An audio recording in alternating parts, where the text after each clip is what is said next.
اس سے زیادہ کیا دلیل ملے گی؟ 8 انگوں کو رکھ دو. 8 انگ رکھے جاتے ہیں سجدے میں. آپ سجدہ کر کے دیکھیں نماز میں. ناک، ماتھا، یہ ناک اور ماتھا 2 ہاتھ 4، 2 گھٹنا 6 اور دونوں پیر کتنا ہوا؟ 8. ساشٹانگ کرو. 8 انگوں کو دھرتی پر رکھو، اسی کو سجدہ کرو، کیونکہ اس برہانڈ کا رچیتا اور رچنا کار ایک ہے. اس کے علاوہ کسی کو سجدہ نہیں کیا جا سکتا. اس کے علاوہ کسی کو سجدہ نہیں کیا جا سکتا.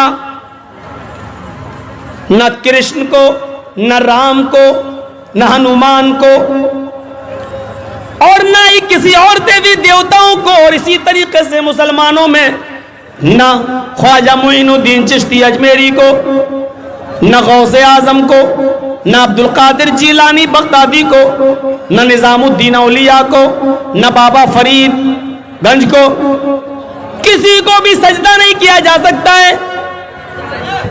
قیس ابن سعد فرماتے ہیں، ابو داؤد اٹھاؤ، ابو داؤد اور کتاب النکاح کا چیپٹر کھولو. قیس ابن سعد کہتے ہیں کہ میں ایک بستی میں گیا جس کا نام ہیرا تھا. میں ہیرا شہر کے اندر داخل ہوا، ملک شام کے اندر میں گیا. میں نے ہیرا بستی کے اندر قدم رکھا. میں نے دیکھا کہ وہاں کے لوگ، وہاں کے یہودی اپنے بادشاہ کو، اپنے حکمراں کو سجدہ کر رہے ہیں، جس کو مرزبان کہا جاتا تھا، جس کو مرزبان کہا جاتا تھا، وہ اپنے بادشاہ کو سجدہ کر رہے ہیں. میں نے دل میں سوچا، جب یہ اپنے بادشاہ کو سجدہ کر سکتے ہیں تو کیا میں محمد رسول اللہ کو سجدہ نہیں کر سکتا؟ جب یہ لوگ اپنے حکمراں کو اور حاکم کو سجدہ کر سکتے ہیں تو کیا میں اپنے نبی کو سجدہ نہیں کر سکتا؟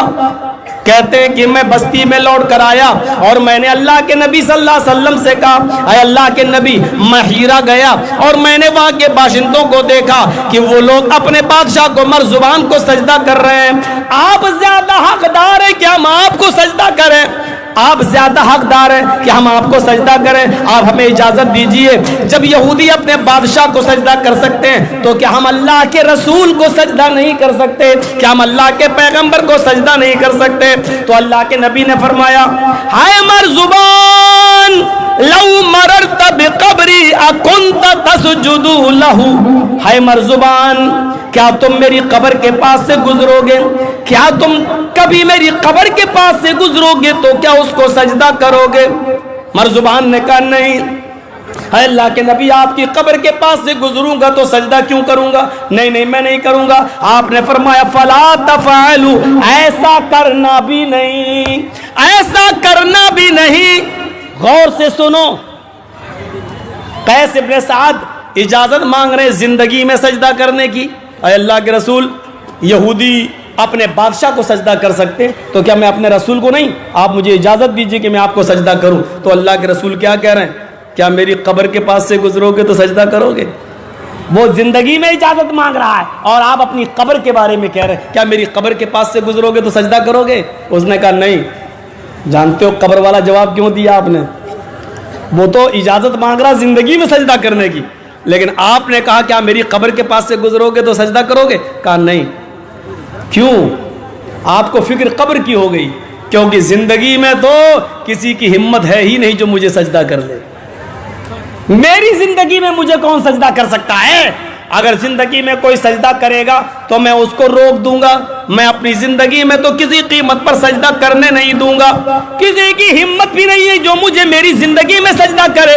لیکن فکر ہو گئی، میری زندگی میں تو سجدہ نہیں کیا، لیکن میرے انتقال کے بعد کہیں یہ لوگ میری قبر کو سجدہ نہ کرنے لگیں، اس وقت میں روک نہیں پاؤں گا، کیونکہ میں تو اللہ کو پیارا ہو جاؤں گا، پھر میں روک نہیں پاؤں گا. تو آپ کو فکر ہو گئی اپنے انتقال کے بعد کی کہ قبر کو یہ سجدہ نہ کرنے لگیں، تو آپ نے اسی لیے منع کیا، کیا تم میری قبر کے پاس سے گزرو گے تو کیا سجدہ کرو گے؟ کہا نہیں. آپ نے کہا ایسا کرنا بھی نہیں.